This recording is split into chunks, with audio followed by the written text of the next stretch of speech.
The day I decided to reclaim my dignity and no longer be the rich family son-in-law.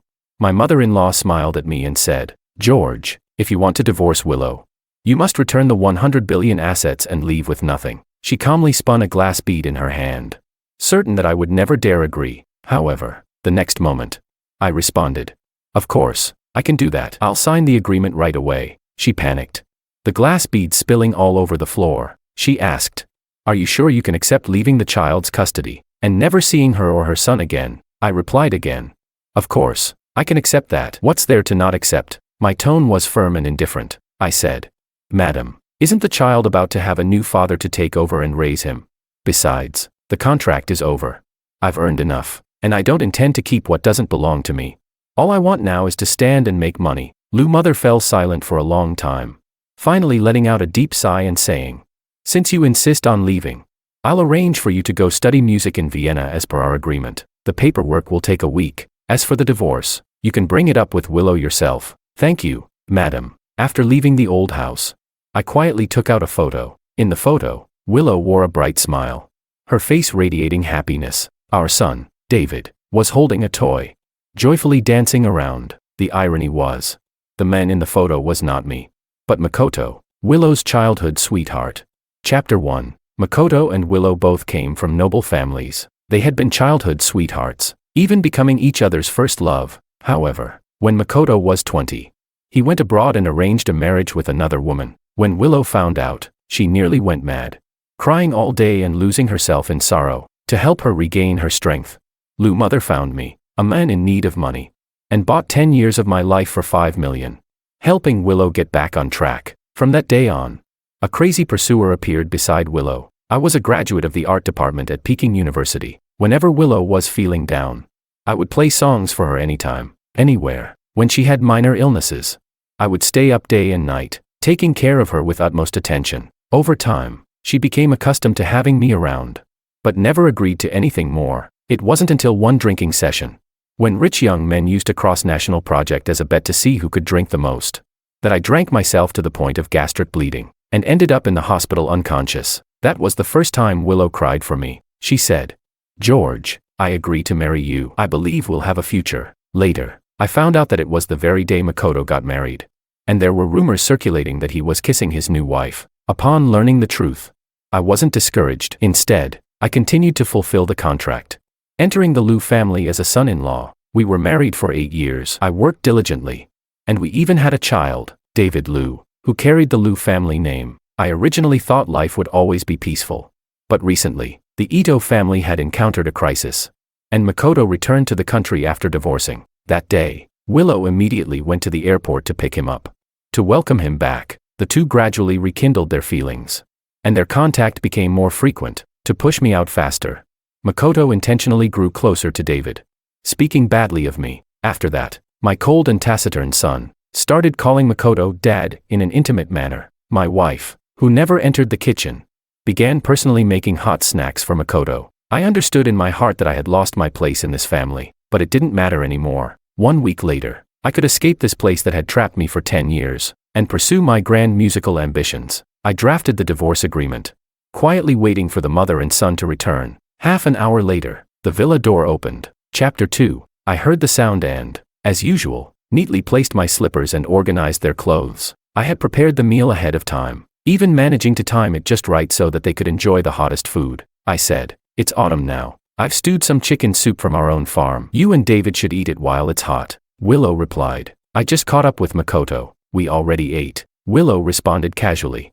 her eyes never leaving her phone, as if she were busy sending messages. David, on the other hand, frowned, looking impatient. He said, "Why is it soup again? I told you I wanted fried chicken." I frowned and said, "David, eating too much fried chicken is bad for your health." He pouted and said, "I don't care. Uncle Ito took me to eat fried chicken. You're just cheap." David threw the chopsticks I handed him and said, "No wonder they say you're useless. No money, no ability, can't even make fried chicken. You're worse than Uncle Ito's little finger. Garbage." Hearing these immature and venomous words, my heart felt like it was pierced by a steel needle, a cold chill spreading through me. I didn't know what kind of ideas Makoto had instilled in David to make him so ungrateful. I slowly looked at Willow, but her response was even more chilling. She said, "David's still young. Don't take it to heart. Willow only glanced at him and casually said, "David, don't talk to your dad like that." He rolled his eyes and said, "No, I'm saying it, I'm saying it, I'm saying it." David made a face and ran upstairs, shouting, "You can't even talk back. You really are a useless loser." And just like that,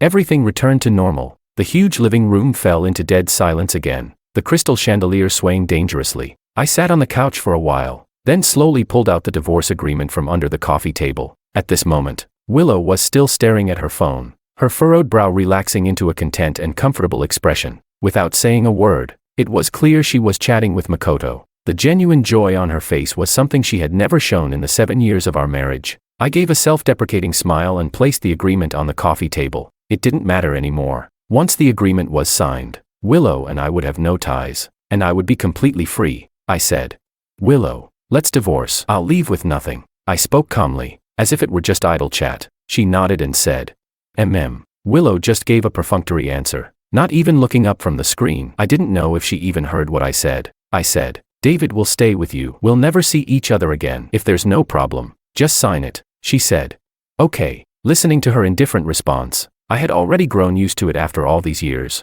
Now that Makoto was in the picture, she didn't even bother with the formalities. I handed her the pen and paper, and Willow didn't hesitate to sign her name, but she paused before the final stroke. I looked over and found that she was staring at the screen, grinning foolishly. I looked at her and asked, "Willow, did you hear what I just said?" She absent-mindedly replied, "About what?" Willow snapped back to reality, then impatiently finished signing her name without even looking at the document. She said, "Isn't it about the charity event for the group? You can sign these things on your own from now on. Why keep asking me?" After that, she stood up, went back to her room, and shut the door tightly. Watching Willow's retreating back, I couldn't help but twitch my lips. As expected, she didn't hear or care about what I said. I had invested 10 years of my life, but in the end, all I received was my wife's indifference and my son's contempt. At least, everything would be over soon. In just 7 days, I could finally fly far away. My wife, my son, and this so-called family. I didn't want any of it. Chapter 3. The next morning. It was cold with the onset of autumn. I woke up early, only to find Willow was no longer beside me. I quickly made some breakfast and then headed to the third hospital. When I reached the hospital bed, the elderly woman immediately sat up, her wrinkles softening into a smile. She asked, "George, what brings you here?" I smiled and said, "Grandma, I came to say goodbye." I handed her the 1 million I had just received as the final payment, saying, "I'm leaving soon to study music abroad. This 1 million is my last donation to the orphanage." She choked up and said, "Child, why are you giving money again?" The director of the orphanage was moved to tears. When I was 5, she found me and raised me at the orphanage. Later, through my own efforts, I was accepted into Peking University's art department and was about to go abroad to study music. But due to a serious illness, the director urgently needed 500,000 for life-saving treatment. In gratitude for all she had done for me, I had exchanged 10 years of my life for the surgery funds. The rest of the money was used to help rebuild the orphanage. She didn't know how to thank me anymore. I said,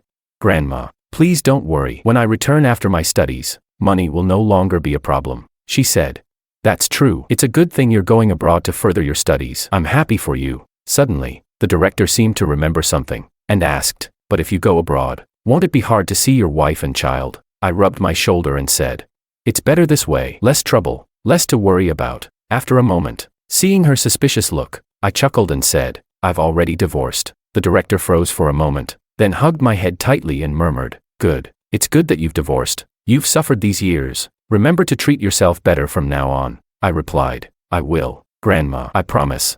After leaving the hospital, I headed home to pack my things. I had completed my final task and was ready to leave the Liu family without any lingering attachments. In just a few hours, I had packed up everything, including all things related to Willow and her son, the hand-carved wooden sculptures Willow had made, the sketches she had drawn, and the baby items I'd kept after taking care of the child. For 10 years, I had devoted myself to this family. Even though it wasn't because of the contract, I had hoped to create a warm home of my own. But in the end, it was all just a dream. I gave everything one last look and then threw it all into the trash outside. At that moment, a Rolls-Royce stopped in front of the house. David jumped out of the car first. Seeing me standing next to the trash can, he looked at me with disgust and said, "What are you doing? Picking through the garbage? Aren't you embarrassed? Is dinner ready? I want fried chicken." Looking at the son I had raised for 6 years, my heart twisted into a knot, and I felt both cold and angry. I frowned and said, "If you want fried chicken, go ask your Uncle Ito." You. David's face was full of shock. This was the first time he'd ever been treated like this.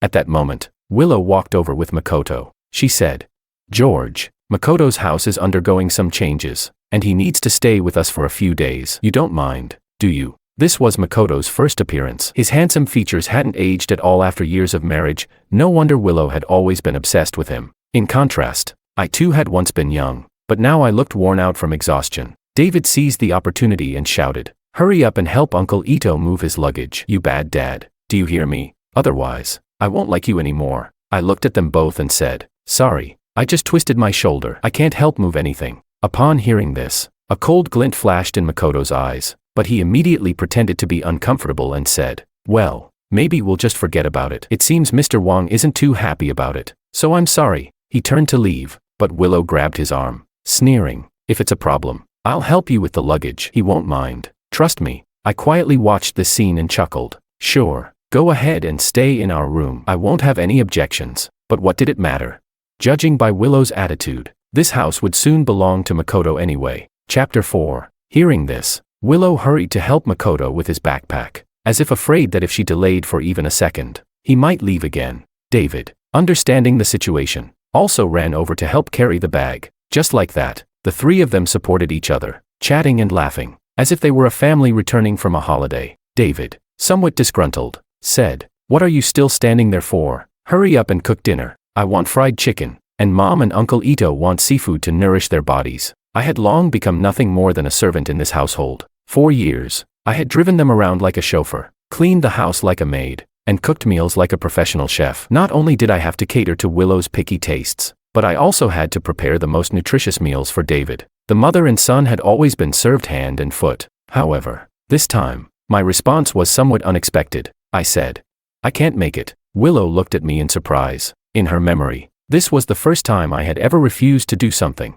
Before she could respond, Makoto, putting on a pretentious apologetic expression, sighed and said, "Sorry, I shouldn't have stayed here. After all, I'm just an outsider. It's not right to ask Mr. Wong to cook." He turned around, grabbed his luggage, and put it back in the trunk, closing the door. Willow, however, said, "It's not your fault." Her face darkened, and she looked at me with a frown, saying, "You said you didn't mind, so what is all this now?" I answered indifferently, "There's no food left in the fridge. I can't cook, because I was about to leave. I hadn't gone shopping for food today. Besides, I had never planned to cook, so this was a good excuse. After enduring for 10 years, I wasn't going to back down anymore." Upon hearing this, David immediately began throwing a tantrum. He yelled, "I knew it. You're the worst dad ever. Now you can't even prepare a meal. Are you trying to starve us? Worst dad. I want Uncle Ito to be my dad instead." Seeing this, a flash of smugness crossed Makoto's eyes, and he quickly put on a hypocritical expression. He said,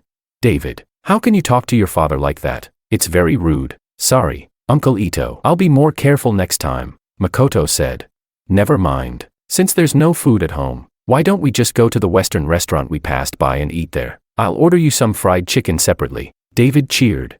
"Yay, Uncle Ito is the best." David clung to Makoto's leg and acted like a spoiled child, while Willow happily watched from the side. The scene looked so warm and loving. The three of them, without hesitation, got into the back seat, and Willow asked Makoto to drive so that he could rest. On the way, Makoto chatted and played games with Willow and David, laughing and joking non-stop, clearly treating me as if I were invisible. Makoto laughed and said, "Mr. Wong, I'm just catching up with Willow. Don't mind me." He deliberately added, "After all, you don't know about our past, so it's not appropriate for us to talk about it in front of you." I responded with a single and stared expressionlessly ahead. I didn't need to know, nor did I want to. After all, none of this mattered to me anymore. Half an hour later, they arrived at the restaurant. Willow took the menu and gave instructions to the waiter.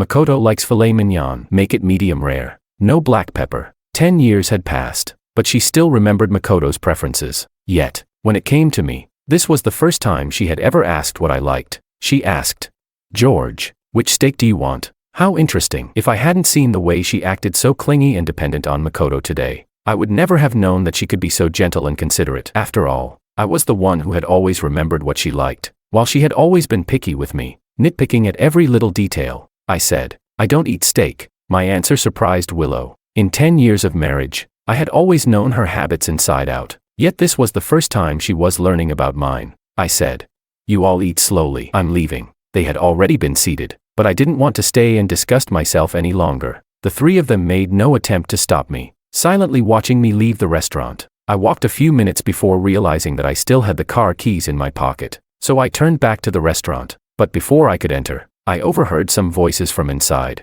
Someone said, "Isn't that Miss Lou? You three really look happy together." The person continued to tease, "Is this handsome guy your husband? He's even better looking in person. No wonder you never show off your love in public. I bet you're afraid others will try to steal him." Chapter 5. Although Makoto had been living abroad for years and was almost forgotten by the high society circles, his poised manner and speech quickly caught the attention of the gossiping crowd, and everyone felt a bit more favorable toward him. One person remarked, "Mr. Liu and Mr. Ito really make a perfect couple. How long have you been married? Your child has grown so much." Willow's face turned slightly red, but she didn't deny it. Meanwhile, David was eagerly adding fuel to the fire, continuously calling Makoto Dad. Watching this scene before me, I felt a brief moment of discomfort, but I quickly regained my composure. What was there to be angry about?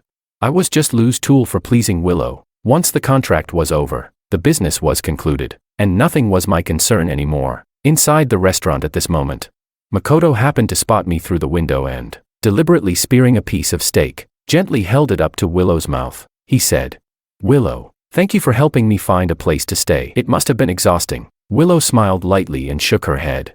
"It wasn't difficult. Your matters are my matters." She smiled again, then opened her mouth. Makoto leaned in closer, almost face to face with her, his movements intimate and suggestive. At that moment, the crowd around them began to tease. "So sweet. Am I watching a drama? Give her a kiss." "Kiss her," David mischievously added. "Mom, hurry up and kiss him. I can't wait." Willow pursed her lips. "Behave. We're in public. Be mindful of the impact." Her face flushed, and she softly scolded them, but this only excited Makoto further, who proceeded to kiss her by slipping his hand into her hair. Willow hesitated at first, but, as he drew closer, she eventually gave in, slowly closing her eyes to enjoy the moment. Seeing this shy act from outside the window, I couldn't help but scoff. So this so-called Liu family princess wasn't always aloof and indifferent. She just lacked interest in others. I didn't feel like enduring any more of this sickening scene. I handed the car keys to the waiter and left the restaurant without a second glance. "Ms. Liu, a gentleman just came and returned your car keys." As the waiter approached,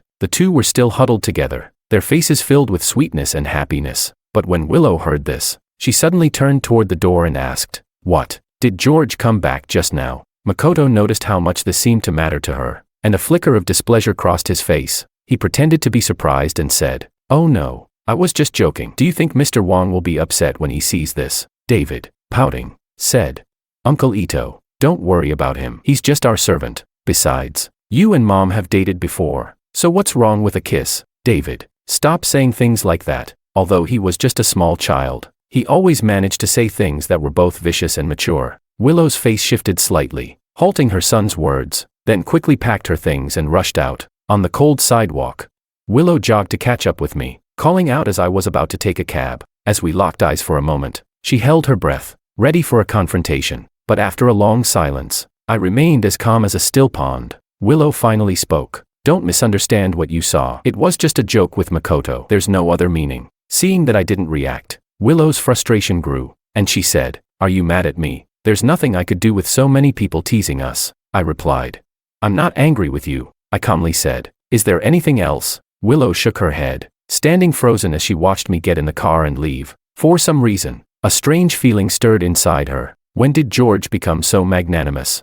Behind her, Makoto had caught up, and she dismissed her thoughts, returning to the restaurant to finish the meal. As night fell, the group returned to the villa, chatting and laughing. Once they entered, Willow kindly prepared a set of sheets and toiletries for Makoto, though she had never done housework and didn't know where anything was. Though she felt a little uneasy, she ended up asking me to help. I silently gathered the things and retreated to my study, closing the door behind me. Makoto, holding a towel, sighed and said, "Looks like Mr. Wang still has some hostility toward me. Maybe I should stay at a hotel tomorrow." Willow replied, "Hotels can't compare to a villa in comfort." With a slightly complicated expression, she added, "George was acting a little strange today. Don't take it personally." David immediately grabbed Makoto's hand, saying, "Uncle Ito, my dad has taken over the study tonight. You should sleep in the master bedroom with us." Makoto hesitated. "Isn't that a bit much?" David said.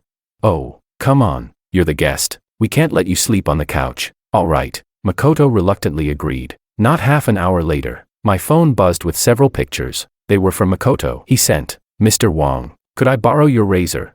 The photos included the razor and images of Makoto playing games with Willow and David. I replied, "It's something I've used, but if you don't mind, go ahead." I casually responded, turned my phone to silent, and fell asleep peacefully. Time flew by, and 2 days later.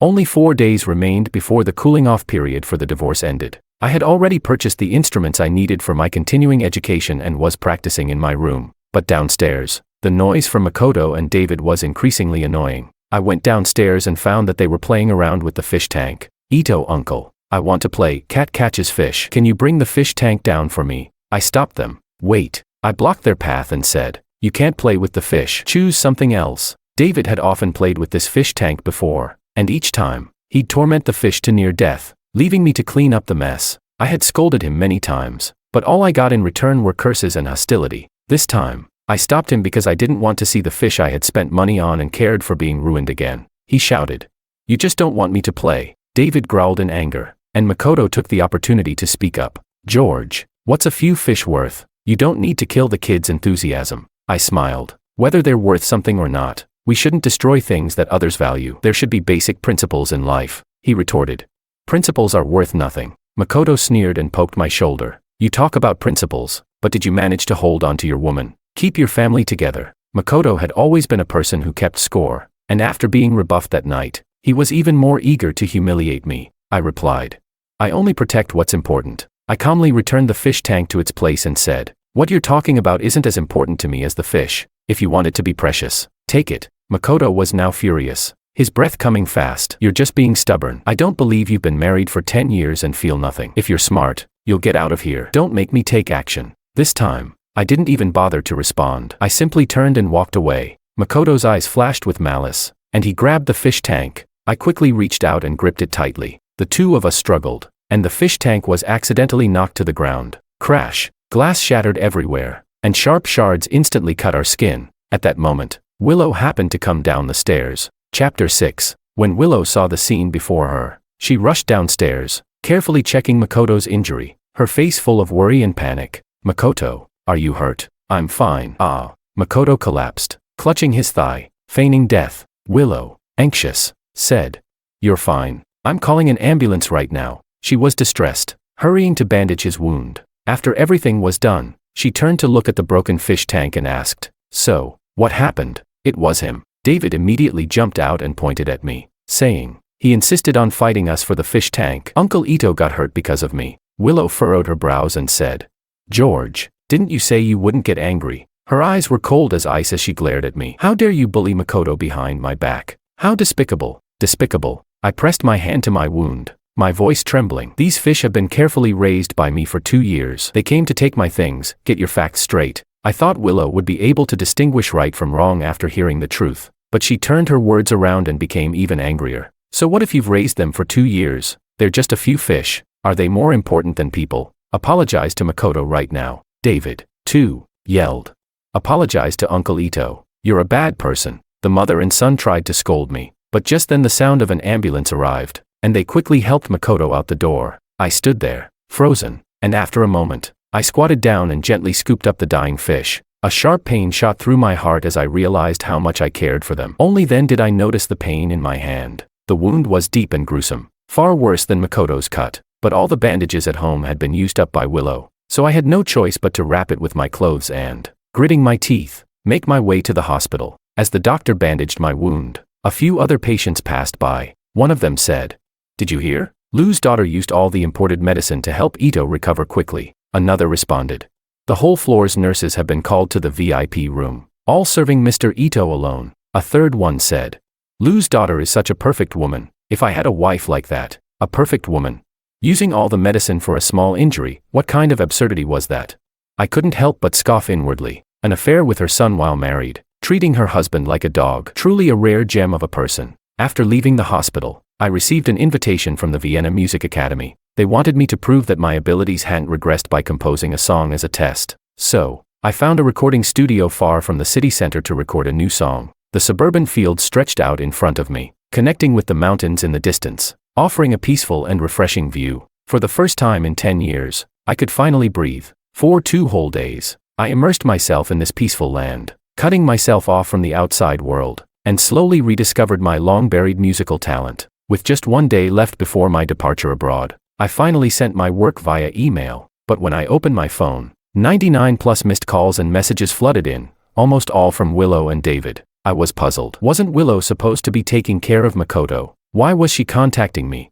Confused, I took a taxi back to the villa. As soon as I entered the door, the butler and gardener came over, their faces grim. "Wong sir, you're finally back. The house has been a mess these 2 days. Lou and the young master have been asking about you constantly." It dawned on me that the mother and son were simply not used to having no one to wait on them. David was in school, but Willow had been cooped up at home, almost going mad. Willow asked, "Where did you go the other day?" She leaned against the door, her voice much softer than usual, but still cold as ever. I replied, "The recording studio." She asked, "What made you suddenly want to go there?" I answered.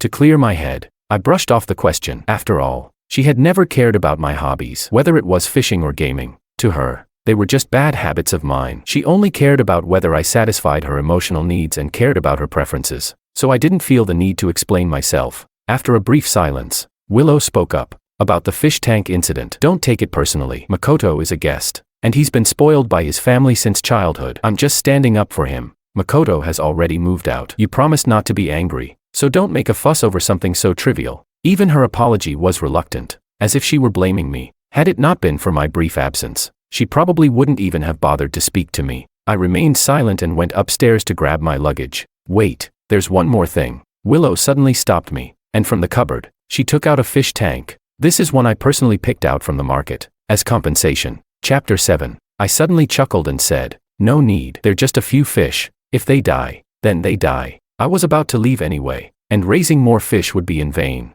Besides, the ones I liked most had already died, and nothing could replace them. She asked, "Really?" Seeing my magnanimity, Willow felt uneasy, almost as if she didn't recognize me anymore. That night, I still slept in the study. The next morning, I got up as usual to make breakfast for her and David. The steaming seafood porridge was served on the table, and Willow felt like everything she had missed had returned. But what she didn't see was that I was double-checking my flight schedule. An hour later, Willow took David to attend the group's charity dinner, without informing me, because today, Makoto was also there. In the grand hall, with its golden decorations, the elite from all walks of life mingled, their glasses clinking and conversations lively. Willow, dressed in a luxurious gown, settled her son and immediately went to find Makoto. Not long after, I also entered the hall. I was there to get my visa from Lou's mother, but as I passed through the crowd, I overheard various gossip. Someone asked, "Why is David alone? Did his mom go find Makoto again?" Another person remarked,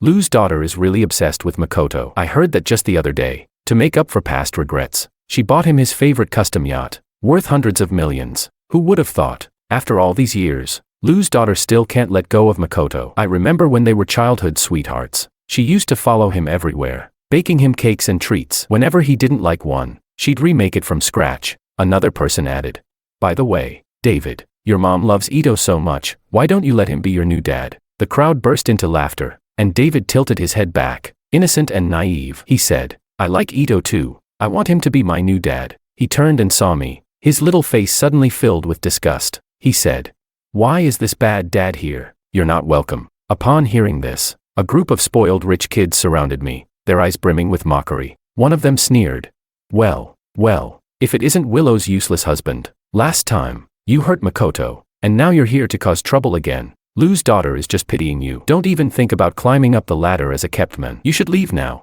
The crowd's harsh words and insults kept pouring in, all urging me to leave. I didn't want to engage, so I continued up to the second floor, but suddenly, I was pushed by David. I didn't notice in time and stepped on a fallen wine bottle, crashing hard on the stairs, with a loud bang. My head hit the floor, blood flowing everywhere. David cried out, "Hurry up and leave. Don't ruin Mom's relationship with Ito." Realizing I had been pushed by my own son, I felt as if I had fallen into an ice-cold abyss. I gritted my teeth and stood up, the sight of my bloodied head horrifying. I asked, "David, why did you push your dad?" Willow, hearing the noise, rushed over, carefully helping me up. She said, "George, I'll take you upstairs to bandage your wound." But before she could move, a waiter hurried over, saying, "Miss Lou, Mr. Ito is about to pass out from drunkenness. You should go check on him." Willow furrowed her brows, a hint of hesitation on her face. she said. George, I replied. I can walk on my own. I gripped the handrail. Struggling to move, I said. Go check on Makoto. David has already gone over. Don't lose track of him. Hearing this, a flicker of panic flashed in Willow's eyes. She seemed to feel that my apparent magnanimity wasn't unconditional tolerance, but rather an indifferent attitude. Mom, come quickly. Ito's throwing up. Hearing her son's call, she turned and walked away, a hint of guilt in her voice as she said, wait for me a few minutes. I'll go take care of Makoto first. As soon as Willow left, I silently went upstairs. I knocked on Lou's mother's private room, and she opened the door. Startled, she asked, what happened to you? Let me call an ambulance, I said. No need. My flight is delayed, she asked. Delayed? Why are you in such a hurry to leave? I answered.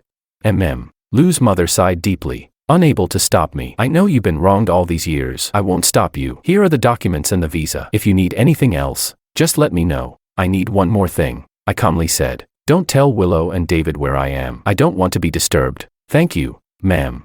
The clear sky, with light clouds, framed my view as I grabbed my luggage outside the venue and looked up. From today on, everything to do with the Lou family had nothing to do with me. The storm of the past 10 years had suddenly ceased, and I was finally about to embrace a new beginning. I glanced back one last time, bidding farewell to my old self. Then, without hesitation, I turned around and walked toward the airport. Chapter 8. Meanwhile, at the banquet table in the restaurant, Makoto was whispering something to David, and as soon as he saw Willow approach, he collapsed onto the ground. Mom, Ito uncle is unconscious. You should take him to his room to rest. Willow exerted all her strength to help Makoto to the bed in the room, but just as she was about to leave, he suddenly opened his eyes, drunkenly wrapping his arms around her neck. Willow, how about we stay here? Makoto pulled her closer, turning and pinning her to the bed. Willow's face instantly flushed red, and she shyly asked, aren't you drunk? Makoto laughed and said, with how irresistible you look today, why would I still be drunk?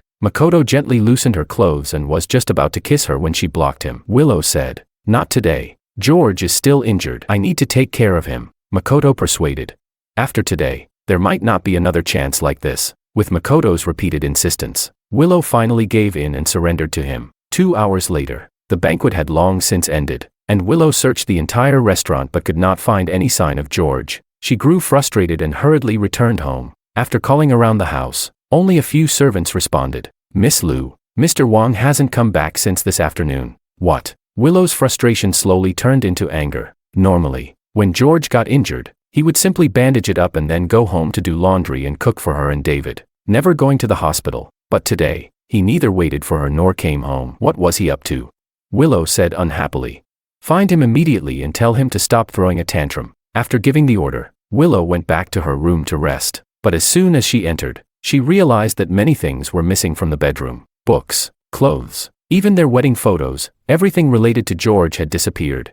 Normally, George would throw out old things while doing housework, but today, it seemed like he had thrown away too much. A sudden suspicion flashed in Willow's mind as her eyes scanned the room, finally landing on an open envelope on the bedside table. When she opened it, 5 large words popped up on the cover. Divorce agreement. In the next second, her face darkened, and she couldn't believe what she was reading. George voluntarily gave up his billion-dollar share of assets, even renouncing custody of their son. The final page even had Willow's name signed on it. That's when she remembered that a week ago, George had asked her to sign something. She had been chatting with Makoto at the time and hadn't paid attention to the content. She never imagined it would be a divorce agreement. The documents were crumpled up and thrown violently into the trash can. Willow murmured in disbelief. Divorce? What a joke. George had been the punching bag for 10 years, dutifully serving her and their son without a word of complaint. But as soon as Makoto appeared, he dared to abandon them and give up the wealth and honor. No, he must be threatening her with the divorce. Willow grew more and more certain that George was just trying to scare her. He would be back soon. He loved her so much, he had once bled for her, even sacrificed his dignity for her. No one loved her more than George. Driven by this thought, Willow left her room and slumped onto the sofa, waiting for George to return. But after several hours, he still hadn't shown up, even by the evening. Then, her phone rang, and her assistant's anxious voice came through. Miss Lou, we've checked all the hospitals and pharmacies, but we can't find Mr. Wang anywhere. It's like he's disappeared off the face of the earth. This is impossible. The usually calm and composed CEO seemed to panic for the first time. She hadn't wanted to call him personally, but now she gritted her teeth and dialed his number. Sorry, the number you dialed is no longer in service. The call wouldn't go through. and all her contact information had been blocked. Willow finally realized the gravity of the situation. She desperately thought about going to find him herself but ended up pacing back and forth, unable to figure out where to start. Her memories started flooding back, and she realized she knew nothing about George. His interests, background, his circle of contacts. She didn't even know the places he frequently visited. Where should she begin looking? At that moment, David came home from playing soccer. As soon as he entered, he began shouting, "Bad Dad, hurry up and make me dinner. I'm starving." Willow responded, "Stop yelling, your dad is missing." Willow felt more and more irritated and tried to quiet her son, but to her surprise, David cheered when he heard the news. He exclaimed, "That useless loser finally left. That's great, Mom. Let's have Ito uncle move in. He can be my new dad." David started cursing George without restraint. His tone was so vicious that Willow shuddered. In shock, she asked, "Who taught you to say those things? He's your real dad." She remembered that, at most, father and son didn't get along, but it had never come to the point of severing their relationship. But since Makoto returned, David's behavior had become more and more unruly, and now he was a little demon. David rolled his eyes and said, "He doesn't deserve to be my dad. I don't want a useless dad like him." David pouted and venomously added, "Today, he even embarrassed himself at the banquet. I should have let him crash and die." "Shut up." Willow's face darkened, and she scolded David. "He raised you for 6 years. How could you curse him like that? Tell me, is someone behind you, teaching you to talk like this?" Seeing that his mother seemed genuinely angry, David appeared scared. He stammered, "Ito uncle told me. He said my dad's a useless loser, and I'd be laughed at by my classmates if I had him as my dad." Just then, an urgent message from her assistant arrived. "Miss Liu, we've just found out that the Ito family has gone bankrupt abroad. Makoto only came back to seize your assets, so please don't fall for it." It turned out that everything was being orchestrated by Makoto behind the scenes. Willow collapsed onto the sofa, her heart being torn apart with pain. She couldn't believe that the man she had loved for so long was actually this kind of person. To get her wealth, he was willing to do anything, even driving George away. George had suffered so much injustice, would he ever come back? She muttered to herself, "I'll find George first, and then I'll deal with Makoto." Willow suddenly stood up, determined to mobilize all resources to search for him everywhere. Now that she had seen the truth, she would stop at nothing to find George. Chapter 9. 4 days passed quickly. A tip-off came, stating that before George left the restaurant, he had gone to the second floor to find Lou's mother. Willow immediately drove to her mother's mansion and rushed to ask the moment she met her, "Mom, where is George? Did he come to see you?" Lou's mother sighed and said, "Let him go." It seemed that Lou's mother had anticipated that someone would come looking for her, and she comforted Willow. "Anyway, you didn't have much of a real emotional connection with him. Now that Makoto is back, I've watched both of you grow up. Mom, why are you trying to match me with Makoto too?" Willow trembled slightly. After learning the truth, she grew more and more repulsed by others trying to push her toward Makoto. She said, "I used to like Makoto, but I never agreed to divorce George." Lou's mother looked shocked and said, "You didn't agree? Then how did you two get divorced?" "I didn't. I just..." Willow panicked again, not knowing what to say. Should she admit it was her carelessness, or had she never really cared for George? Compared to George's dedication, Willow felt an overwhelming sense of guilt. 4 years, George had cared for her and their child, more meticulously than her own parents, even to the point where he treated them like treasures. She was irritated. When she felt down, George would go out of his way to make her happy. Whenever they fought, he was always the first to back down. She had no appetite. George would bring her a different dessert every half hour. Willow couldn't imagine how terrible her life would have been without George for the past 10 years. Makoto might have been her first love, but now he only wanted to use her. To give up George for him, that was absurd.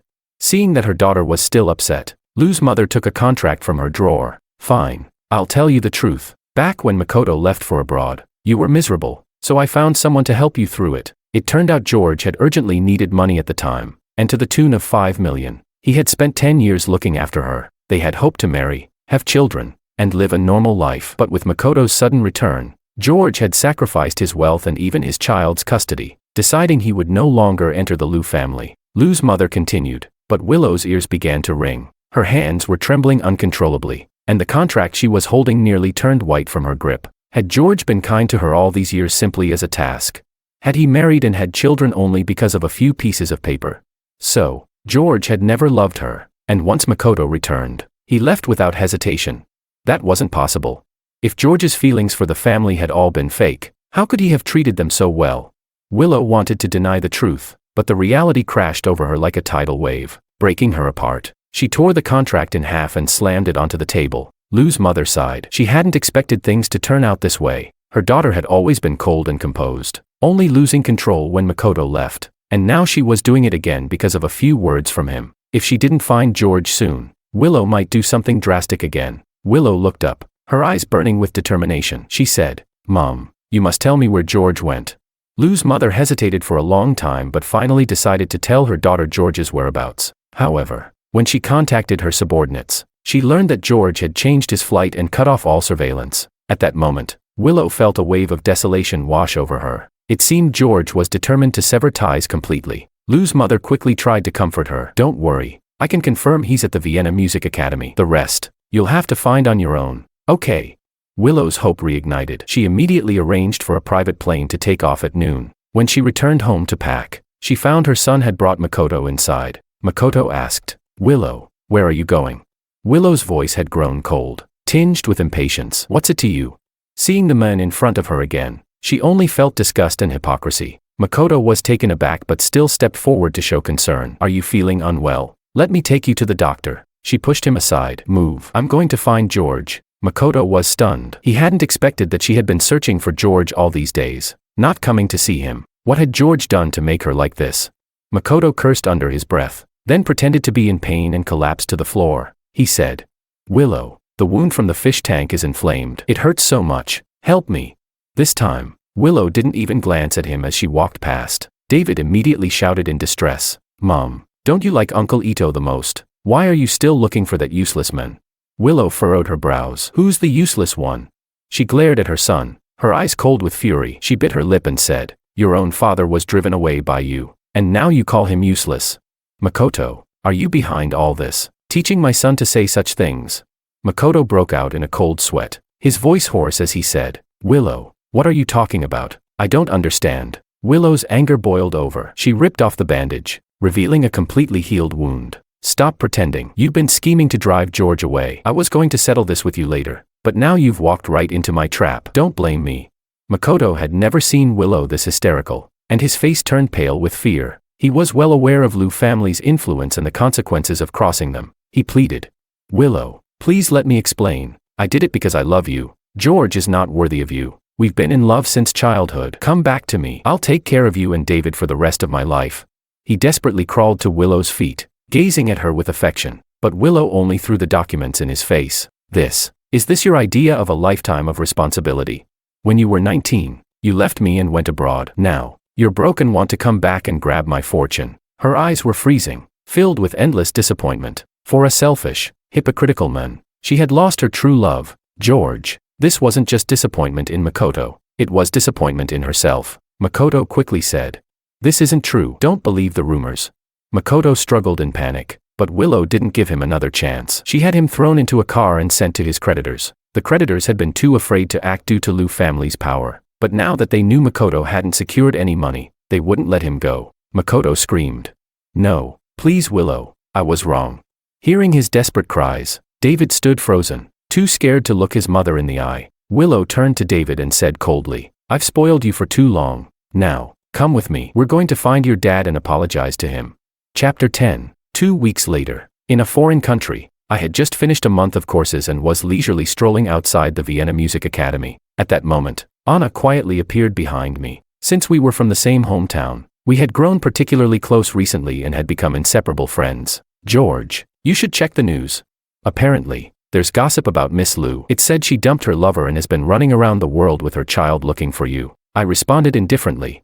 I merely acknowledged it with a sound, but inside, I felt no stir of emotion. Anna asked, "After 10 years, her mother and child ignored you, and now they're frantically looking for you. What do they think you are?" Anna was furious on my behalf, saying, "If she keeps bothering you, I'll get revenge for you." I reassured her. "Don't be upset. I'm doing just fine here." After comforting her for a bit, I turned into a small alley and said, "By the way, I still need to go back and cook for Ava, so I'll head off now." "All right, see you tomorrow." The evening in Austria was always so enchanting. The dreamy sunset bathed every corner of the skyline. Breathing in the fresh air mixed with the earthy smell of rain, I returned to my residence. It was a small house I rented off campus, where I spent my time gardening and playing the piano. Life was peaceful and pleasant. "Uncle Wang, you're back." A sweet voice came from inside, and Ava excitedly ran out. She almost tripped over the long apron she was wearing. I hurriedly caught her, saying, "You're wearing an adult-sized apron, little one." She smiled. "I made your favorite Coca-Cola chicken wings. Uncle, you work so hard every day. I don't want to be a burden to you." Looking at Ava's dirt-covered little face, my heart softened. Ava was an abandoned child I met at an orphanage. At the age of 6, she was adopted by a foreign couple, but after their sudden death, she was trafficked and ended up here, lost and alone. It was a strange twist of fate that when I dropped my wallet, a hungry Ava chased me for 5 blocks to return it to me. Her kindness and responsibility had led to us being reunited. She asked, "Uncle, why are you crying?" I replied, "I'm not crying." She questioned, "If you're not crying, why do your eyebrows look like that?"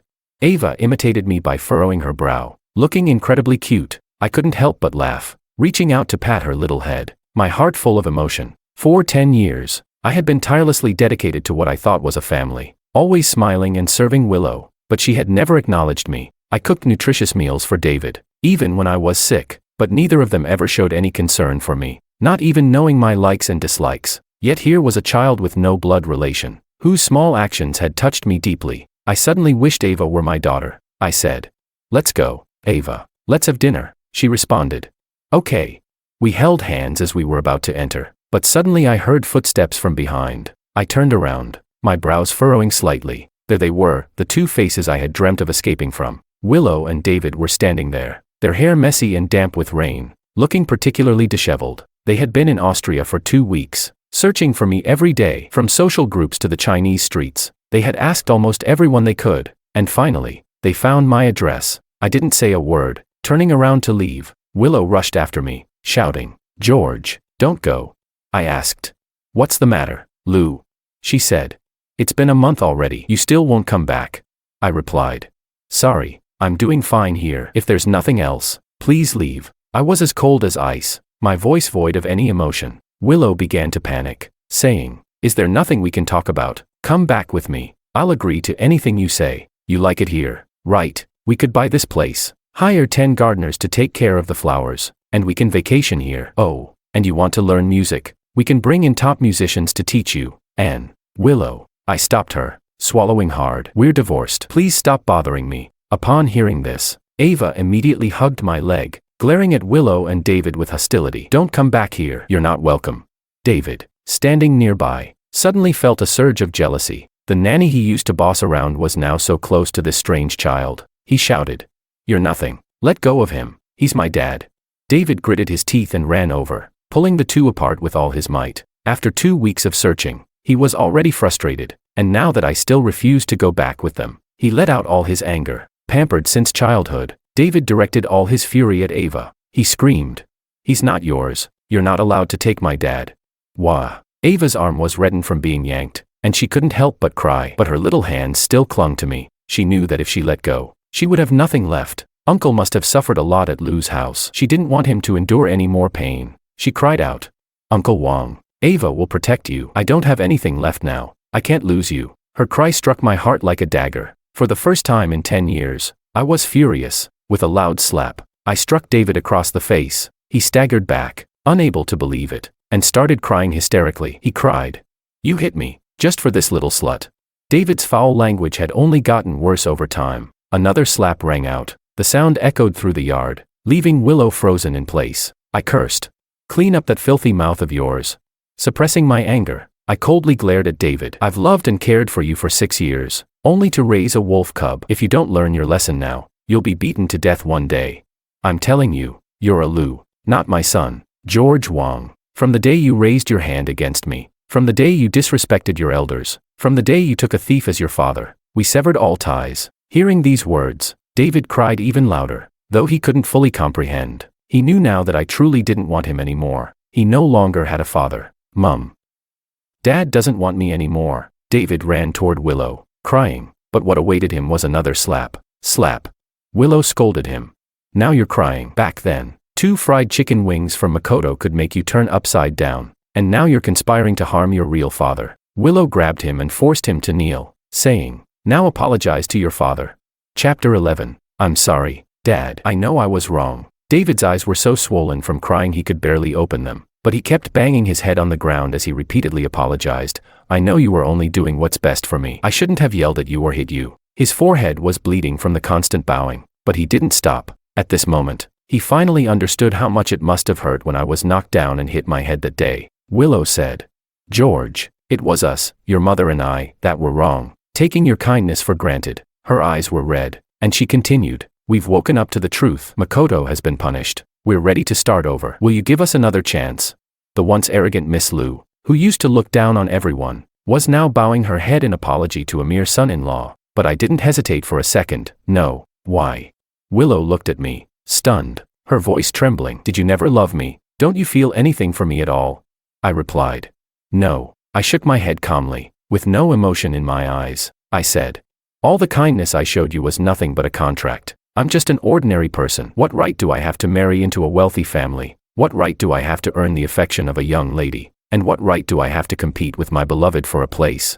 Love. That's something I don't deserve. My cold words felt like daggers, stabbing into Willow's heart. She stared at me, her breath catching in her throat. The person who used to look at her with nothing but love and affection, now couldn't even bring himself to look at her. She had never seen me like this before. She said, George, Before she could say anything else, I turned away and left her with two final words. I never loved you. Not in the past, not now, and not in the future. The contract is over, and everything was just a farce. I grabbed Ava's hand and led her home. The little girl glanced back at the mother and son one last time. Willow and David couldn't say a word, their faces pale with shock and sorrow. As the door closed behind us, it felt as though we were in completely different worlds. Inside, the warmth was soothing. Ava and I sat at the table, enjoying a hot meal while we played around and laughed together. Outside, the last rays of sunlight faded, and Willow and David were left in complete darkness, losing all their light. From that day on, every time I left the house, I would find a pile of gifts outside my door, each topped with a fresh bouquet of roses.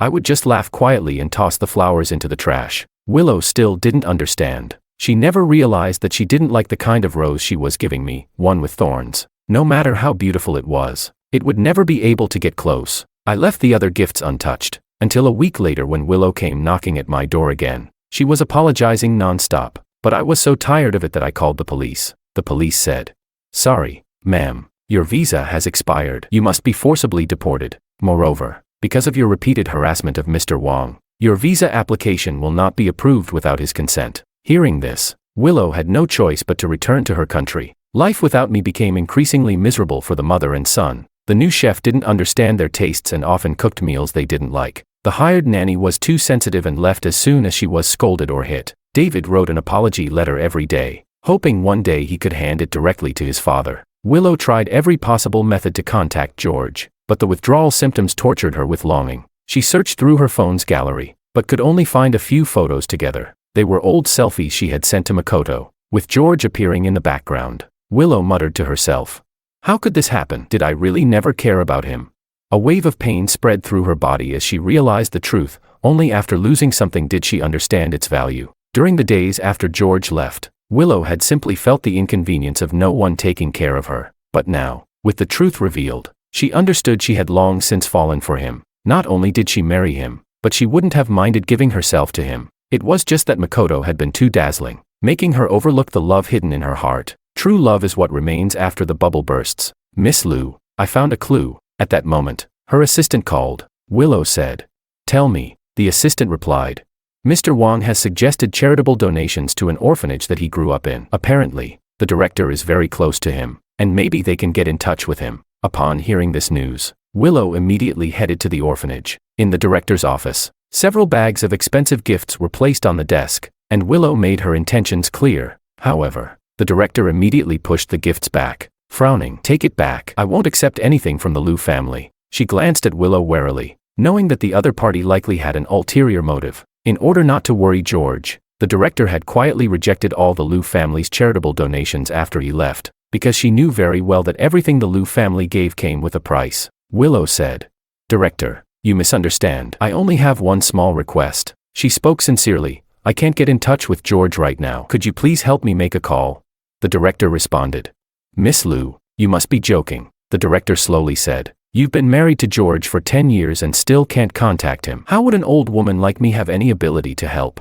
Hearing this, Even the assistant didn't dare breathe. In his mind, no one had ever dared to speak to Willow like this in a city. In the past, Willow would have gotten angry, but now, instead of being angry, she bowed deeply and said, "Director, I have wronged George in the past. Now I just want to make it up to him. Please, give me a chance." Seeing her humble demeanor, the director sighed deeply. She said, "Miss Liu, I'm not making things difficult for you. Years ago, George became your family's son-in-law and suffered so much for the sake of curing my cancer. I owe him a great debt. I have no right to make decisions for him. Please understand." Upon hearing this, Willow was struck with a jolt. So, George had signed the contract to save the director's life. For 30 years, he had been giving everything to others without a single complaint. How kind and selfless he truly was. After bidding farewell to the director, Willow went to the orphanage dormitory, looking at the simple environment where George had grown up, and learning more about his past. Her heart ached. George had been abandoned as a child and had never felt the warmth of a family. When he was with her, perhaps he had once dreamed of a harmonious life. But she and David had repeatedly wounded his heart, leading him to be completely disappointed. Time flew by, and before she knew it, it was early autumn. At Vienna Academy, I was about to attend my graduation ceremony. Chapter 12. In just this short year, without the burden of trivial matters, I immersed myself in music and unleashed a terrifying talent that astounded everyone. I released 20 songs, gaining a considerable global influence. With a golden track called Lonely City, I raked in millions. After receiving my awards, Anna walked over teasingly. "Nice work. With that level, why bother continuing your studies? How are we supposed to survive?" I simply smiled lightly and replied, "I'm doing this out of necessity. It's not like MS. Anna is here to gild your career." I looked at her tilted graduation cap and casually adjusted it. Anna, feeling the warmth of my hand, blushed slightly and asked, "So, what's next for you?" It was at this point that she realized she had fallen for this man before her. Not only was he handsome and talented, but he also took care of her like a brother, making her feel warmth she hadn't felt in a long time. I replied, I'm probably going back to my country." Looking off towards the distant lawn, I said, "Overseas. You can't process adoption papers. I want to go back and give Ava a home, and also help build the welfare home." Anna nodded. "Such a noble goal. I support you." Anna patted my shoulder and said, "My family has some influence in a city. If the Liu family keeps bothering you, they'll have to get through me first." I replied, "Haha, I really appreciate it." After our conversation, I planned to return and pack my things, but Anna, reluctant to leave, followed me home. She said, "How about I go back to a city with you? We can form a group." I refused. "There's no future following me. You should go back to Beijing. Otherwise, your father will start looking for you everywhere." I had already noticed Anna's feelings for me, and I also had a good impression of this lively and cheerful girl, but the gap between us was simply too large, both in terms of age and background. I didn't want to waste her youth, so I had to keep my distance. She said, "Oh, I just want to go to a city to develop. We could keep an eye on each other." I firmly rejected her. "No." Anna pouted and clung to my arm, but I still insisted that she return to Beijing. Just then, the door opened. When Ava saw the two of us, she jumped up happily, saying, "Uncle George, Aunt Anna, you're finally here." Today, Ava had already packed her things and made a big spread of food. We ate together, exchanging looks. Anna blinked her big eyes mischievously, while Ava gave a silent, "Okay" gesture. She said, "Uncle George, can Aunt Anna come back to a city with us?" Ava's eyes sparkled with pleading. "I really like Aunt Anna. Can she come with us?" I looked at the two of them, exchanging glances, and laughed helplessly. 8 hours later, we three were on the same flight, landing at a city's airport. I bought a villa and immediately held our first concert with Anna. We had been planning for 3 months, from lyrics to arrangements, from production to publicity, pouring our passion into the studio. I hadn't been this happy in a long time. On the day of the concert, the crowd outside was overwhelming, but before I went on stage, I accidentally saw 2 familiar names on the VIP list. Willow, David, George. "Do you want me to cancel their tickets?" Anna asked with some concern. I chuckled and replied, "What's there to be afraid of? To me, they're just 2 spectators now." Anna said, "This is our first concert. Don't mess it up." I responded, "Ha, I won't."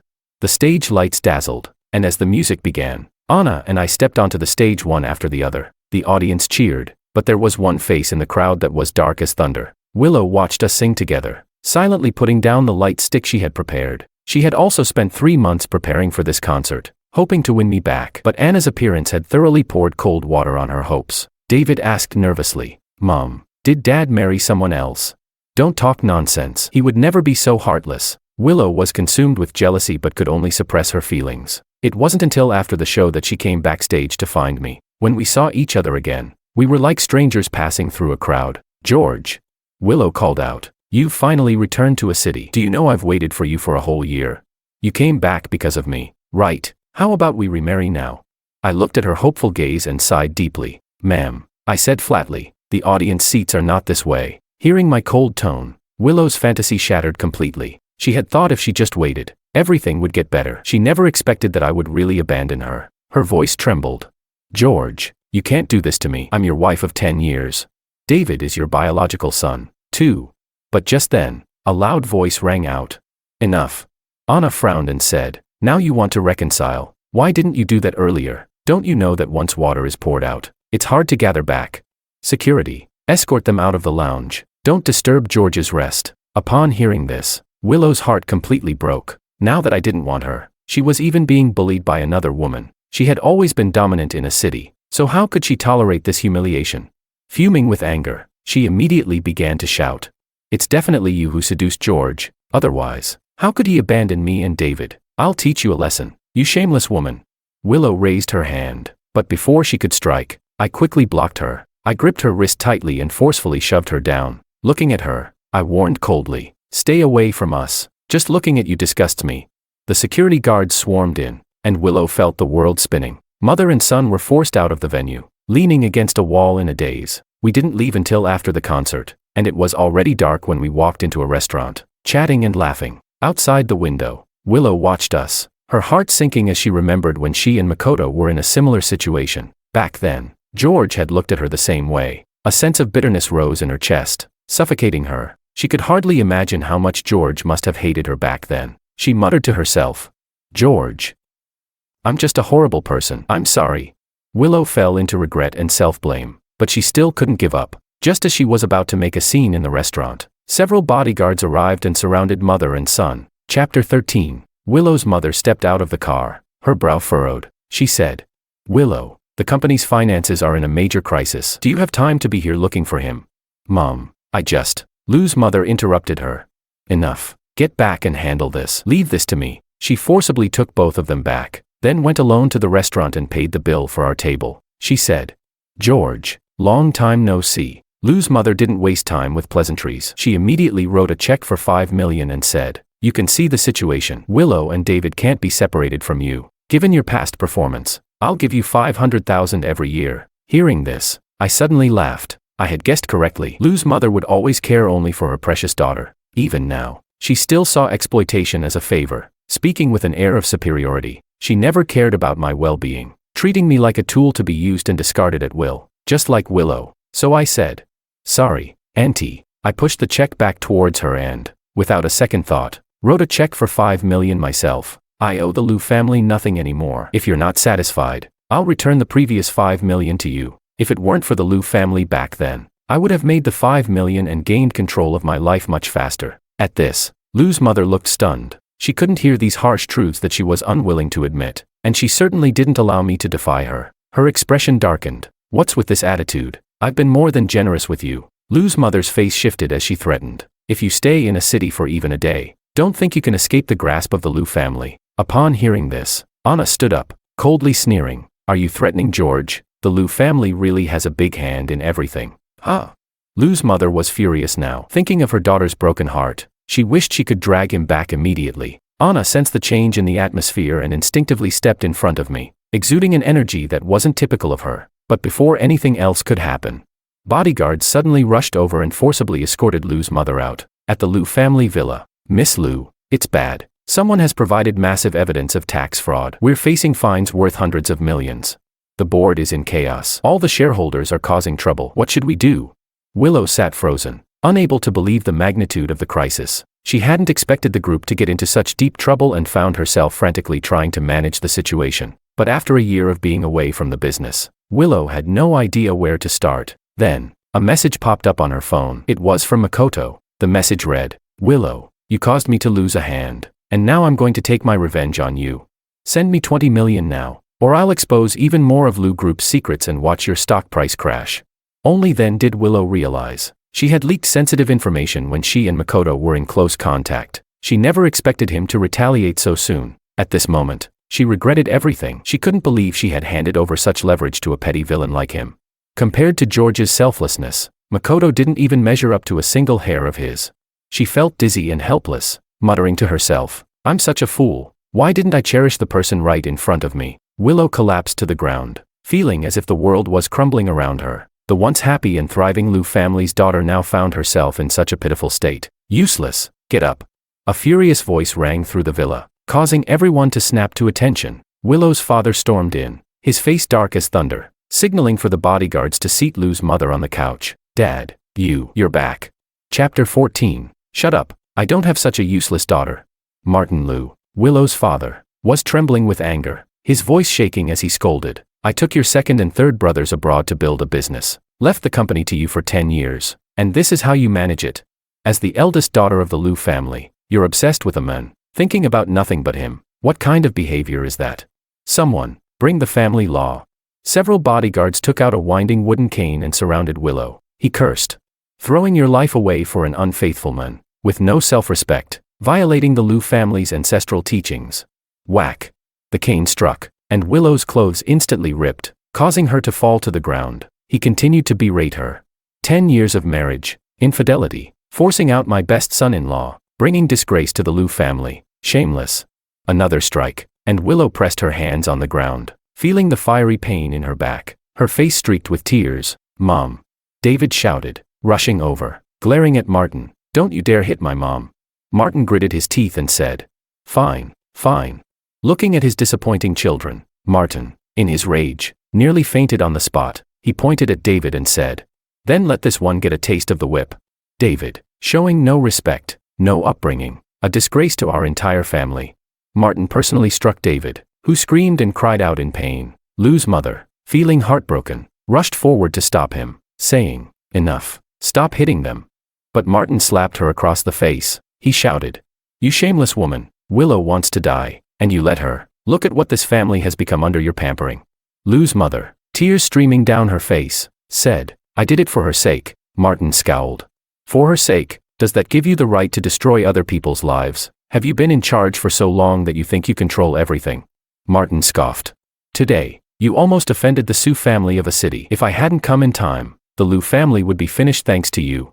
The three of them were completely humiliated, their eyes swollen from crying. Willow was in pain both physically and emotionally. Hearing her father's words, she slapped herself twice in frustration. "Master, the situation has been handled, and the culprit has been caught." At this moment, one of Martin's subordinates entered, dragging in a disheveled Makoto. His face was pale, filled with fear, as he pleaded, "Liu master, please, I beg you, let me go." Martin asked, "Is this all because of you, you miserable cur causing trouble?" Martin's voice turned cold, his eyes dark and piercing as he said, "You dare to cause trouble after losing a hand? I'll make sure you're completely quiet from now on." The autumn rains continued relentlessly. The first thing I did after receiving the earnings was to brave the rain and head to the orphanage. The director saw us arrive, and her worried expression turned into joy. "George, Ava, you're here. I've been waiting for you since last year. I'm so glad to finally see you," I said. "Grandma, I've been busy with the concert, so I haven't had a chance to visit you." I took Ava's hand and said, "I plan to donate another 2 million to the orphanage this time. This is all money I earned personally. I also want to ask you about the adoption process." The director was a bit surprised and asked, "What? Do you want to adopt Ava?" "Yes, I don't want to see her drifting around anymore." The director nodded.